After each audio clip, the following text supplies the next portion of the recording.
ระดาษเป็นแถบเพิ่นสิเขียนไว้แต่ละใบหลายใบอยู่เพิ่นสิเขียนให้แต่ละใบเพิ่นบอกว่า อันนี้เป็นของตำลาวเด้อตัวแผ่นนี่ก็สิเขียนแถบนี่เป็นแผ่นลาวแต่อีกตำไทยเขาก็เขียน แต่ว่าเขาบ่ได้ท่านเขียนตัวเลขให้ตัวตำไทยเขาบอกว่าเอาตำลาวไปก่อนโอ้เพิ่นบอกว่าตามล่าไปก่อนเอาตำลาวไปก่อนเพิ่นสิเพิ่นมีกระดาษให้เขียนให้เฮาพร้อมครับพี่น้องมาเบิ่งเดี๋ยวยันโคมเขียนตัวเลขให้เบิ่งเนาะเพิ่นเขียนพร้อมครับพี่น้องเขียนตัวเลขให้เฮาเลยตัวเดียวเพิ่นเขียนตัวเลขให้แล้วเพิ่นก็สิเขียนแถบตรงนี้สีเหลืองๆเพิ่นว่าตัวนี้เป็นตำลาวเพิ่นก็เอากระดาษให้เขียนให้แบบนี้เขียนให้แบบนี้เลยเขียนให้แบบนี้เลย75ครับพี่น้องเขาเขียนให้75บอกว่าตำลาวต่างหากบอกว่ากระดาษแผ่นนี้ตัวตำลาว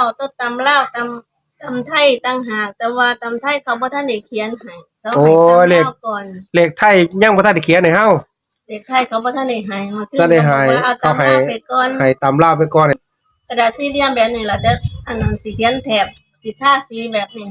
สีเหลืองสีแดงแถบสีแดงสีเหลืองเพิ่นเขียนนั่นเอานี่เพิ่นว่าเอากระดาษแบบนี้ให้เอานี่ตัวนี้ไปตำลาวก่อนเด้อเพิ่นว่า